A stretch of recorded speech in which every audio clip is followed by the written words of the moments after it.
Welcome to The Watcher. I'm your cult leader, Tom Pod, and I just watched episode 2 of Moonlight, and I thought it was an interesting episode, and it's kind of strange because I liked last week's episode, but I also can kind of acknowledge that to me it felt like an episode that was a lot of setup and a lot of maybe baiting the hook, you know, kind of like, hey, what's going on with all this? What's all this mystery? And it did leave us with that kind of big cliffhanger of, hey, he's Moonlight, the Moonlight was inside him, or whatever. Whereas this episode, I feel like it answered a lot of those questions. And it basically felt, to me at least, like an episode of what the show is going to be going forward, I think. And based on that, I'm not sure. Because I like the episode, but I'm also kind of like, I don't know, is this show as different or as interesting as I wanted it to be, or as it thinks it is. Does that make sense? I'm not sure it makes sense. Well, maybe it will as I go into it. But either way, I'm breaking down the Moon Knight episodes here every week, and if it does appeal to you, of course, press that subscribe button. I'm not going to push on my plug on you that much. Just a tiny bit. Just a tip. Oh boy. So, episode 2 was Summon the Suit. That's what it was called. Based on, of course, last week's episode, we saw Moon Knight, literally Moon Knight. Stephen became Moon Knight. He beat off a jackal. Oh god. I'm not putting that in the title or in the description because I'm going to get some, or maybe I will. Just find all those weirdos. Beat off a jackal. God damn it. That's terrible phrasing. What I mean is that he fought a jackal that Arthur Harrow, our villain played by Ethan Hawke, manifested seemingly. And that was how our episode ended. So this episode begins with Stephen back in the museum, aware of the events that happened, and going to the security footage and saying to the security guard, you're not going to believe this footage. This is why the museum is trashed. And we see nothing. We see Stephen acting like he's being chased by a dog, but no Egyptian jackal, no dogs to be beat off. To be beaten off, I guess. Sorry, yeah. If I'm going to say something horrid, I'm at least going to use proper grammar. Yeah, so it shows him being in a panic, being chased by nothing. No evidence of jackals or the suit, which is interesting, in fact, because we see him come out of the bathroom.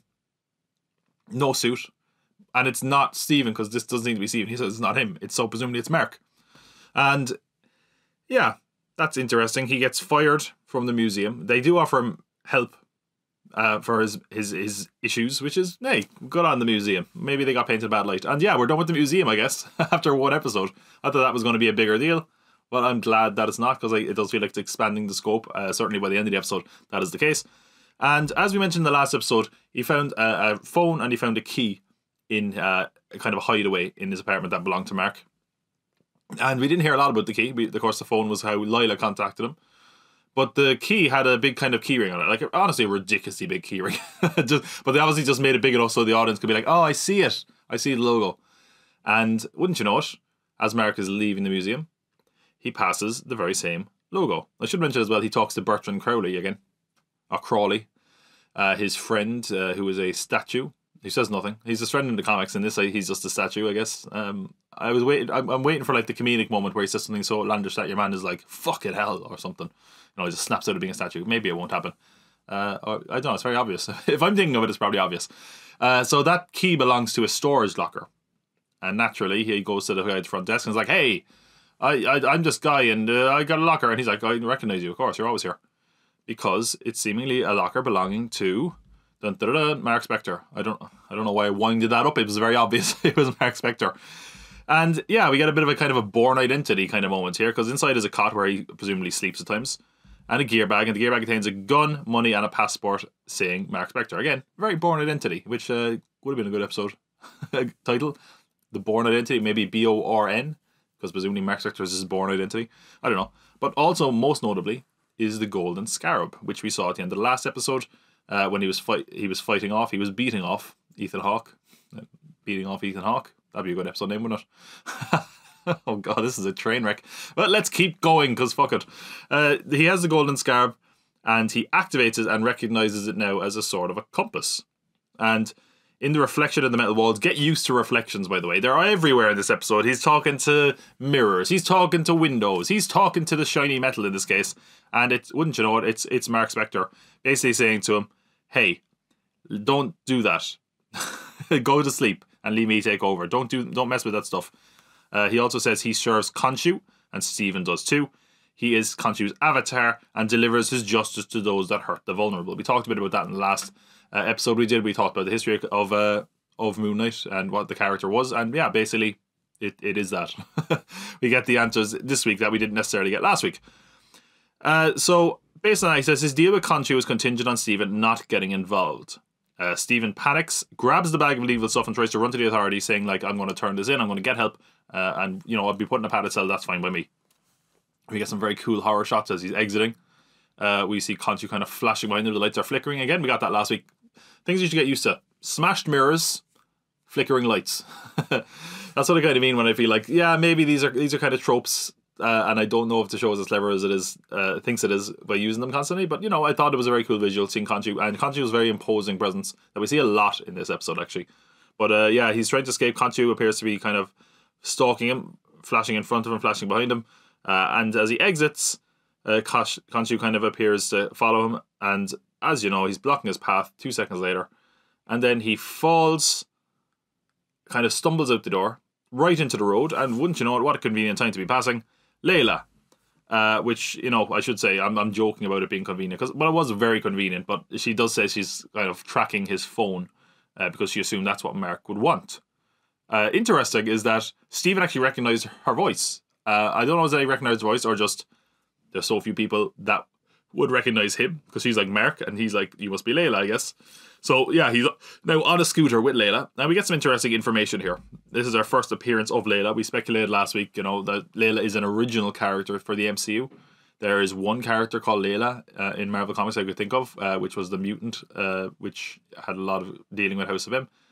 You know, I very vaguely speculated last week it could be a character that revives him from the dead. We don't know that to be true. In fact, it's probably not true. It was just kind of grasping at straws. Sorry if that was clickbait, but I didn't put it in the episode title or put a big red circle around her. But yeah, she is an original character, and it's interesting. So the question is, why do they make an original character, an original love interest for Moon Knight and for Mark Spector? Because in the comics, it would normally be Marion Alraine is what I say. I'm not sure I'm pronouncing that right. Or Marlene Alraine, I should say. Why did they not use her?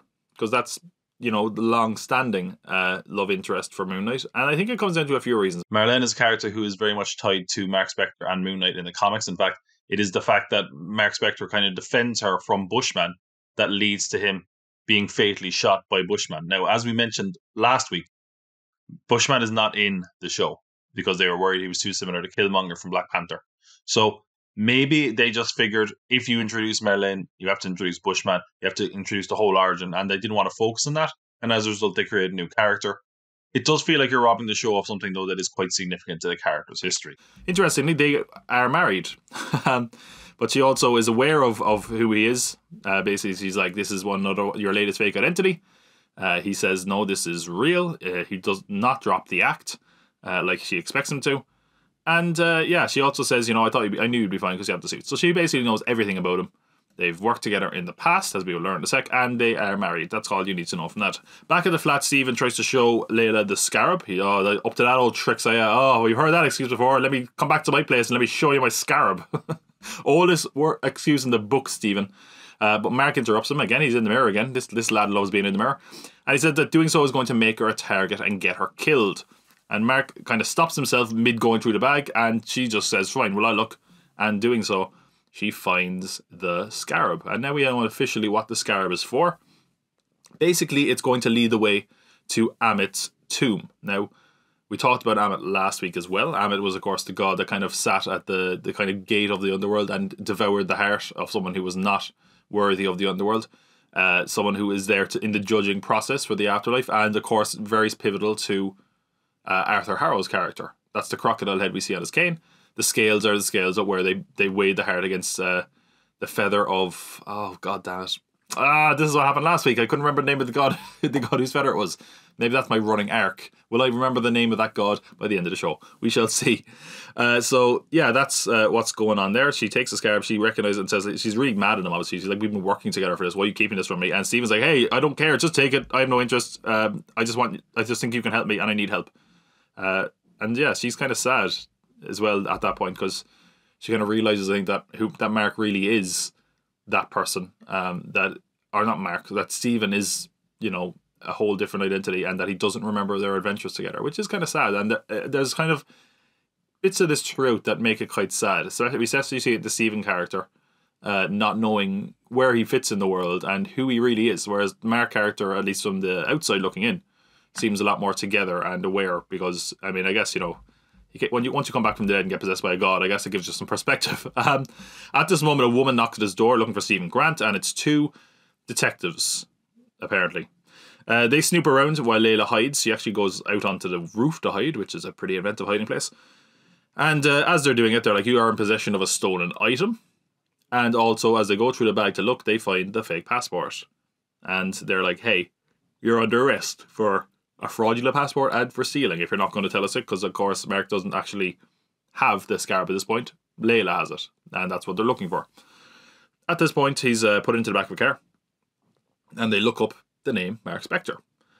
And this is where we get Moon Knight's origin explained to us, which is that, as we learn, he is a fugitive. He was part of a mercenary team that attacked a dig site in Egypt and executed all the archaeologists. They killed them execution style, as they say, shot in the back of the head. Which is fucking interesting, isn't it? Because, man, it's dark.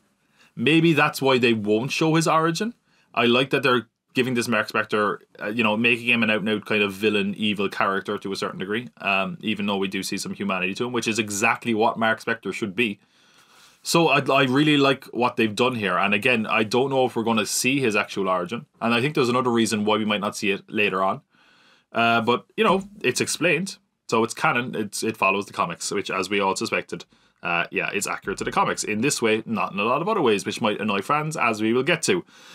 They're not going to a police station, though, because they get out of the car. And outside the window, he sees a woman with the scales of Ammit tattooed on her arm, as a lot of the followers of Arthur Harrow do have. And yeah, we're in some sort of combine that has been set up by the followers of Arthur Harrow. Arthur Harrow yanks him from the car and takes off the cuffs.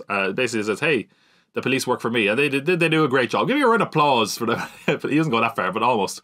And at this point he says the scales didn't balance for him. No wonder, because of all the voices in your head. And I just want to take this moment, because I'll probably say it later, but just in case I forget.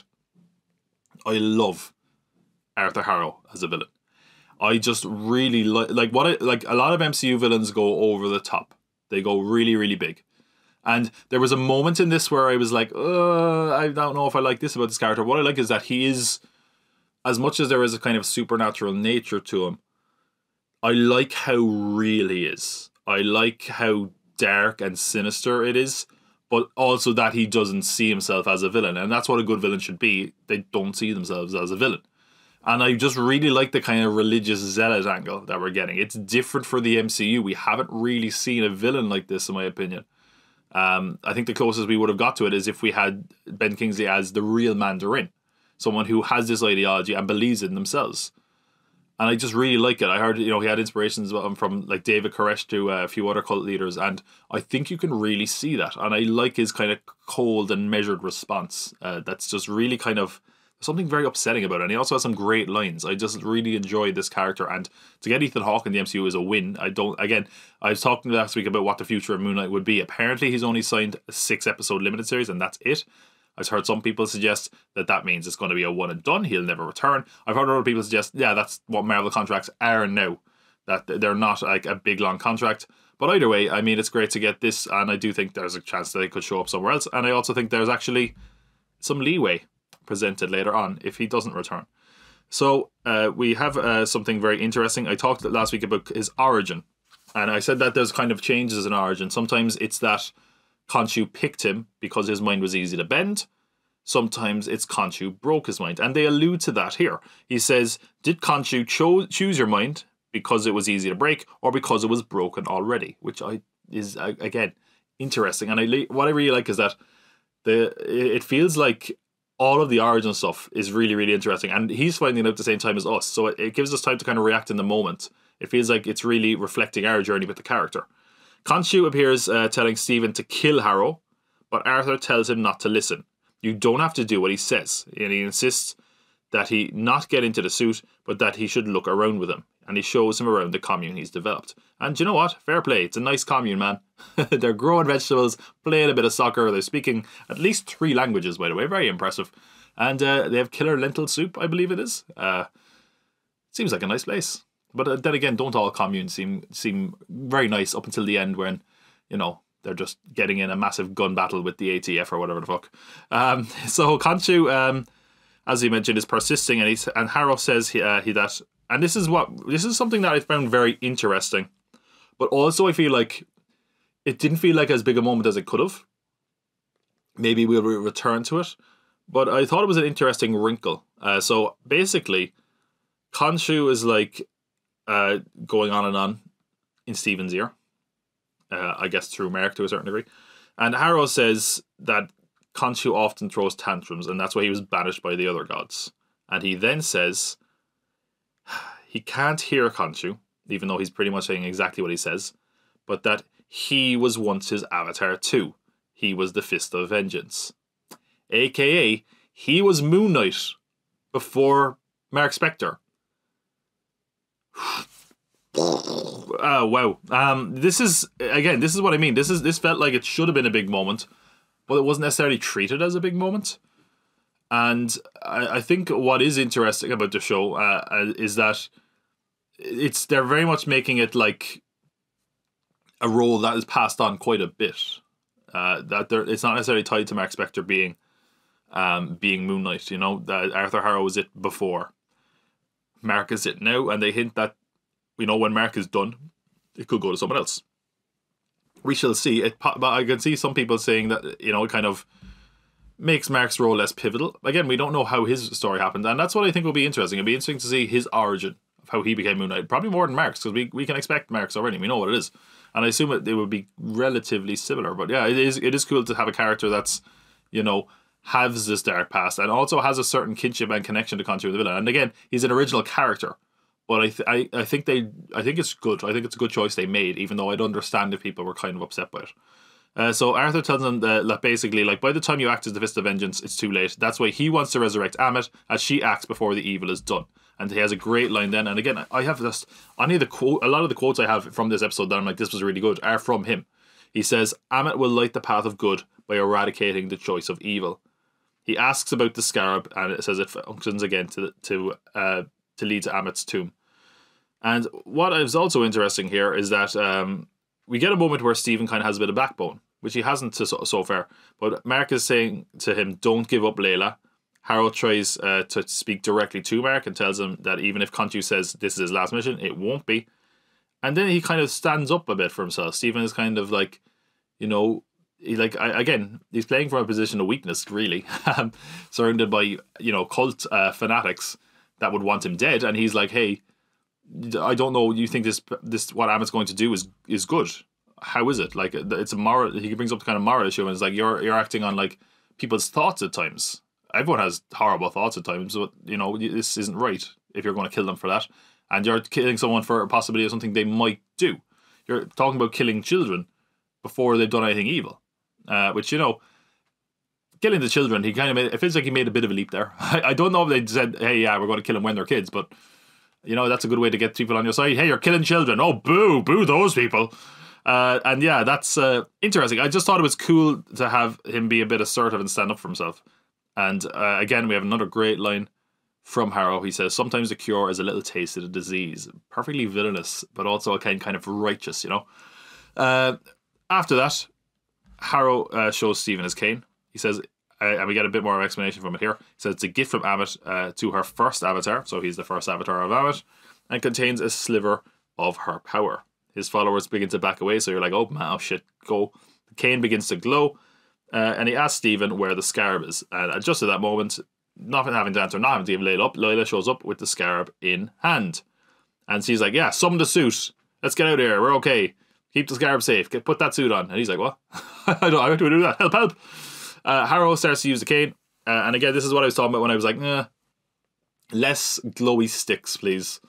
I'd like this character just being a regular kind of supernatural guy that's a bit more... It's weird to say grounded when he's able to kill people and is the avatar of a god. In fact, the avatar of two gods, I guess. But yeah, he ends up making the floor grow, and we get the monstrous hand of a jackal coming out. And as Layla and Stephen run away, they end up in a kind of locked room, and he gets one of the funniest lines of the episode. Again, not a lot of humour in the show overall, but this was a great line. He says, "I'm going to die in an evil magician's man cave." Which I don't know, it tickled me. It was very good. At this moment, Layla tries to speak to him. She's like, "Your name is Mark, and you need to summon the suit." And as the jackal enters, Layla cannot see it either. But in this moment, he tries to avoid the jackal. He kind of backs away, and he knocks himself through a window. Very clumsily, he falls through the window, and as he falls, he's like, give me the suit, give me the suit. He's trying to summon the suit. Actually kind of felt like that moment in Avengers, where Tony's like jumping out of the window with the suit, but I guess less deliberate. And he summons a suit. But it's not Moon Knight. We get our first appearance of Mr. Knight. And this leads to another thing that I think people are going to be annoyed about. Because in the comics, Mr. Knight is sort of its own thing, from memory, I believe. Or maybe it's Mark. I don't know. Anyway, Mr. Knight is kind of a vigilante detective, kind of consultant. Here what they've done is Moon Knight is Mark Spector's alter ego. Mr. Knight is Stephen Grant's alter ego. And it's interesting. I like that idea in theory. I think for me that also pretty much confirms we probably won't see Jake Lockley in this at all. But the other thing is that when you give the character that is sort of the kind of over their head bumbling character, you're making his alter ego exactly that. And yeah, he kind of lands with a kind of a joke on the superhero landing. He does like the superhero landing kind of falls over. They make him into a little bit of a joke. At one point they call him Psycho Colonel Sanders. Some people aren't going to be happy with that. I was okay with it, but I think it's that they might grow the character into what we know, hopefully. We will see. But again, it's hard to say when there's only 6 episodes and we don't know what the future for this show is in general. But yeah, he's like, that's not the ceremonial armor, Khonshu. Stephen's like, I like it. Because Mark has given out to him about it. He's attacked by a seemingly invisible jackal. Layla hits him with a full bottle and makes contact, which is interesting. So it is invisible, but other people can interact with it. In fact, when she smashed the bottle, liquid runs down her face, and she can even see it. So yeah, they're just invisible jackals, I guess. I guess that would save on CGI, would it? Or would it, making them invisible? But yeah, she makes contact. Layla's attacked viciously by the jackal. Stephen, as Mr. Knight, attacks the jackal, briefly getting the better of it. He actually throws a hell of a punch, which Mark is very impressed by. Onlookers see him fighting thin air, though. They're like, oh, this drunkard, this madman, is he having a seizure? What's he up to? So Stephen sees Mark in the reflection, and he insists that they take control to protect the civilians. And I like what was interesting with this is, like, for this brief moment, there was almost an understanding between Stephen and Mark. He looks at as he looks in the window of the double-decker bus, she's like, hey, that was a hell of a punch. And he's like, well, look, we need to get out of this. I'm going to give you control, but give it back. And as he takes control, he transforms into Moon Knight. He runs basically, he gets the jackal to follow him. He goes across the rooftops. And again, is there anything sexier than a vigilante running across rooftops at nighttime? And if there is, I don't want to know. Because this to me is like porn, man. It's like Oscar Isaac as Moon Knight running with the moon glinting off, and they even get that shot of him passing the moon. So cliche, but I was like, oh, I was drooling. But yeah, I mean, last week I was drooling over Oscar Isaac in general, so it's not much of a stretch. So that's happening. He basically runs, and then he leaps off. It was kind of interesting because I was kind of waiting for something vicious here, because I keep hearing this kind of brutal and violent, but it wasn't really. He kind of runs and I guess it was violent. He runs and basically ends up driving the jackal into a spire, impaling him and killing him. But at that moment, he also realized that he no longer has the scarab, and then we see that Harrow sees a homeless man who has found the scarab, takes it off him, and then seemingly kills him. Again, we had this last week where someone who wasn't judged not worthy was killed by him. I don't know if he judged him here. Does he actually have just the ability to kill people by touch? I assume it's the Amit's powers running through him. I assume the homeless man was possibly judged anyway, but I'm not entirely sure. Stephen looks on now as Mark is the dominant personality, which has not been the case, obviously, the whole time. But now, hey, guess whose turn it is to be the man in the mirror? Stephen. Steven is in the mirror. I didn't bother committing to that because I knew I wasn't going to hit those heights. Steven is in the mirror now, and he's like, hey, I don't know if I like being trapped in this mirror. And he's like, well, tough shit. You can't take back control. And yeah, I'm in control now. Mark kind of gets mad. He starts smashing the mirror because Steven's like, I'm not going to give you a moment's rest. And also, what is interesting here, if I'm not mistaken, outside of the Netflix shows, this was our first F-bomb in the MCU. He says fuck at some point as he's smashing the mirror out of anger. Ooh, this really is the darkest show in MCU history. Yeah, it was... Honestly, I didn't even really take it in at first. I saw someone point it out and I was like, oh yeah, he did say fuck, didn't he? But anyway, again, I'm pretty sure they've said that in the Netflix shows, but I don't know, hey, it's something. It's something to comment on, isn't it? Which is what this video is looking for, something to comment on. So hey, if you look for something to comment on this video. Well, hey, how slick. Harrow, as we mentioned, has killed the homeless man. Mark has smashed the mirror at this point, and Khonshu is there annoyed, and we get a load of cool shots of Khonshu kind of as the vigilante on the rooftop, standing around the place, appearing out of nowhere. He's annoyed. He tells Mark that he promised Steven would not get involved, and confirms that at this point that Khonshu did revive Mark, and that the body is not his. It's not Mark's. It's Khonshu's now. Mark says that he will do whatever it takes, and then he must be let go. And this is when we get sort of the kicker. He says, fine, but warns that once they part, Mark may not like who he chooses next. And basically the hint was like, I'm trying to think, I don't have the exact word, but it was like, you may not choose like who I choose next because she's incredibly close and dear to you. So yeah, apparently after this and after he leaves, Layla is going to be the Fist of Khonshu, the new avatar of Khonshu, the new Moon Knight. And at that point, they're like, you know what we need to do, you know where we need to go. And our episode ends with Oscar Isaac slumming it against the bed again, you know, looking like something out of a perfume ad, drinking some whiskey, and he gets up. I don't know, it's a whiskey. He's drinking, okay? He gets up, and I straight away we're like, it's Egypt, it's Egypt. Oh, show me those pyramids, because that's the only way we're going to know we're in Egypt. Maybe the Sphinx, that'll do. Oh, and he opens the blinds, and we got pyramids. Way, we're in Egypt, everybody. And the episode ends. So, yeah. I'm going to go back to what was said a minute ago about Layla possibly being Moon Knight. That what I was thinking there is the possibility that, you know, if Oscar Isaac doesn't want to take up the mantle and they do want Moon Knight to carry on, they could always just be like, hey, Layla's Moon Knight now. Which they could do if they really wanted. But yeah, that was the end of the episode. And like I said, overall, I enjoyed it. I liked that we got more information on Mark and Moon Knight as a character. I feel like this kind of answered a lot of questions that were lingering in people's minds, to be honest. And it's still really strange to me that they did just put out one episode, because I feel like this would have answered a lot of people's kind of questions and confusion. But then again, I guess, you know, people were going to watch it anyway, so it doesn't really matter. And I do think there's a lot of things here that people would possibly be annoyed at. One would be the fact that Mr. Knight did not kind of do himself any justice. He was kind of made a joke of. Which, look, doesn't bother me all that much. I do like Mr. Knight. He's a fan favourite. But again, I kind of feel like how much time are we, like, considering the way they've approached the series about the mystery of his identity and not being aware of it, I don't know if Mr. Knight kind of fits in as the suave detective character now. It would come off as very goofy, I think. Not that he didn't come off kind of goofy anyway, but I think it's goofy. It's goofy in an acceptable way because that's what Steven's character is outside of being Mr. Knight.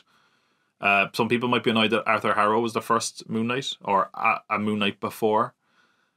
It doesn't bother me, especially. For me, it's kind of like a mantle that could easily be passed. You know, we've had plenty of Iron Fists or Sorcerer Supremes. I don't know why you couldn't do that with Moon Knight. In fact, I think it probably works kind of better.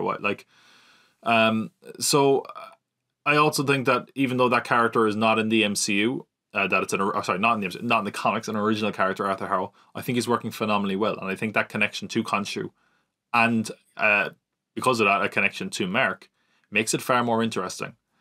The only character I'm not sure how to feel about yet is Layla. She just felt very shallow.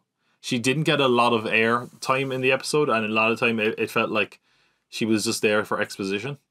And I think that's kind of the problem with this show. Because everything is mystery, you do have the natural problem that there is a lot of exposition in the show. And it's not bad for that, but it is also possibly a bit draining and can be a bit numbing at times. We didn't get a lot of action this week, which, you know, based on last week, the fact that it made sense they didn't show action because we weren't seeing the story from the position of Mark Spector or Moon Knight. It's kind of surprising that we got less, or well, maybe not less action, but, you know, not much more action here. So I guess the kind of question is, where is this leading? What are they doing? I mean, he's in Egypt, presumably to get the scar back, because that's what the Tomb of Ammit is going to be. There needs to be more to this for me, because we're in 2 episodes in now, 4 episodes left. It can't just be a race to the tomb. There's got to be more to it, but I'm wondering what it's going to be. I'm wondering how it's going to kick up to the next level, which is really going to have to start doing next week, because next week is, of course, the midway point. But either way, I did really enjoy the episode. There was a lot to dig into. Probably more so than last week's episode, to a certain degree. Last week it was like a lot of explanation about what we didn't see. This was a lot of explanation about what we see, so that's always good. But either way, what did you think of episode 2 of Moon Knight? What do you think of Summon the Suit, as it was called? Are you going to come back next week? I know you are. I don't know why I'm asking that. Are you going to come back to watching these videos next week? If you want to make your job very easy, just press subscribe and they'll show up right in your feed. And if you did enjoy this, please drop it a like. Either way, I've been your cult leader, Tom Pot, and remember, I'll be watching. Take care.